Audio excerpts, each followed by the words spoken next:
right, y'all tell about yourselves. I'm going to let them do the talking because they're big talkers. I'm Shane with Mystic Paranormal Investigations. And I'm Jimmy, the other co-founder of Mystic Paranormal Investigations out of Dallas, Texas. Out of Dallas, Texas, y'all have a website? MysticParanormalInvestigations.com. It's still under construction. Under construction. What have y'all got going on? Well, we've done some investigations lately in our Mason's Lodge. I'm a Mason, so is Jimmy. And we have a couple more coming up. Hopefully the Scottish Rite in downtown Dallas. And a couple other things. Trying to talk to Brad, and we'll try to do a little collaboration with Brad and Ghost Lab and try to get something done. It's not me they wanted, it's you guys. We've got a few connections and try to get that done. I don't want to say too much right now because everything's in the works. But just right now. Keep an eye out for Ghost Lab because if it comes out, it'll be a big deal. So. Excellent. So, when did you guys get your team put together and all that? We actually started talking about it last year. We did our first, I guess you could say, not really an official investigation last October, actually, last Halloween. We kind of went out and did a few things, took some pictures and stuff. That was together. I've always had an interest in the paranormal since a young age because of personal experiences. And so is he. Yeah, as far as the team, the team's been together for about a year now, or going on a year, and always have done some kind of investigation. Well, what got y'all interested? I've always had feelings when I was a kid. I guess the biggest thing that got me interested in the paranormal and cryptozoological fields and everything else was, like most people my age grew up and they've all seen The Legend of Boggy Creek. And I was hooked from the get-go. Because I grew up on a farm, so I was always out doing spotlighting, trying to take care of cows and hogs and everything else that we take care of fields. And you'd always hear things or see things that we weren't quite sure what it was. So was it spirits? Was it spirits or was it something else? I'm not sure. So. And you? Mine sparked when I was about 3 years old. My mother was an apartment manager in Dallas, Texas, off of Gaston Avenue. And I don't know if you've ever heard of the Lady of the Lake, White Rock Lake. Yeah. Well, it's pure speculation, but we think that might be the one haunting the apartment that we lived in. Oh, wow. Because the lady that was looking over me in my bed at 3 years old was wet. And we had a lot of poltergeist activity and stuff, glasses falling off shelves, lamps raising up on beds, falling over. It was pretty intense, but I was hooked from then on. I've always had some sort of thing for it.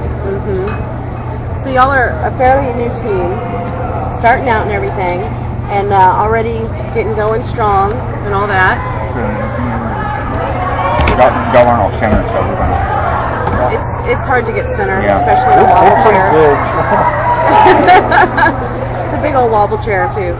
But y'all are just starting out, but y'all are really having a pretty good start out. We're having a really good start out. One of the things I've learned this weekend that's really helped me is learn you can't be shy. You got to get out there. You got to meet people. You got to present yourself. If you don't do that, you're not going to go anywhere. Right. And that's just one of the things that we've learned this weekend. One of the big things. The other big thing is get our website up. We've been working on that. So hopefully within the next couple of weeks it will be what we want it to be. Right. That's the biggest thing. It's been a challenge to start. So if anybody's ever looking to start one, it's not as easy as what you think. It's not like what you see on television, what you read. It takes a lot of work, a lot of time. Absolutely. And that's something I'm working on. I'm writing a book now. I'm in the collaboration stages of writing a book. And it's basically about the struggles of getting this thing started. Why we're interested. It's going to have our personal stories that's happened to us. That's part of what the book will be. I'm hoping that'll be out by this time next year. But it's interesting. Yeah. We've had a lot of fun. So what has been the most interesting investigation you guys have had to date? Besides the one when I was 3. Yeah. I think our most interesting was probably our last investigation on the lodge. It was actually a follow-up of our initial investigation. We've gotten some strange pictures. Can't really explain. It looks like a full body apparition in one of our photographs. That's actually on our website now. And then we've got one that looks like a preacher or a priest that's inside of an orb, and we just couldn't explain it. We have our all our past masters pictures on the wall of our lodge, and right between two pictures, there's an orb there with a preacher's face in it. You can actually see his collar. So that got us interested, and we're like, well, let's go back and let's try that again. We got a few good EVPs. There was a learning curve. We had some people that had never done this stuff, so we had to go in and teach them, this is the way you do an EVP system. Right. You've been an investigator, know what that's like. So I had to go in there, and we've done some more investigations, and we've got some really good things at time. We're in the process of cutting those up, hopefully getting them on there. We got some really good dust particles too. You gotta watch lots of dust particles. We have one of our audience members would like to know what you think of the ghost box. I think the ghost box is an interesting tool. It's one I'd like to get to incorporate just to see. Does it prove anything? I'm not sure, because a ghost box, you gotta look at the way a ghost box actually works. It's working at an AM frequency. So are we picking up actually something of the paranormal, or are we picking up something of an AM RAM coming from the sky? I mean, if you've ever listened to AM radio when there's thunderstorms, you can always hear crackling and everything else. And those thunderstorms might be miles away from us. Now, what if it's actually appears to be an intelligent response to something you're asking coming through? It's an Would that make you think twice?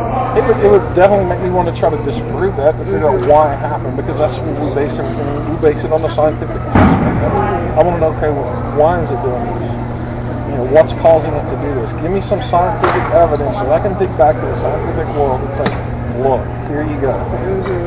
So what would be y'all's favorite piece of equipment? Mine right now is a digital voice recorder. Yeah. Love those EVPs. Love an EVP. I would have to say the EMF. EMF? Now, have y'all had any luck getting any type of manipulation through the EMF? Like communication type thing going on with it? Yeah, the typical light up once for yes, or light up twice for no. We've had some. Yeah. He was asking about our best investigation. I guess the best investigation again. This was the last month too. I know through one session, about a 15-minute session, we ended up with about 4 EVPs out of one session, which is, as you know as an investigator, doesn't always happen, but they were direct answers to questions that we were asking. They knew who was in there. They said my name twice.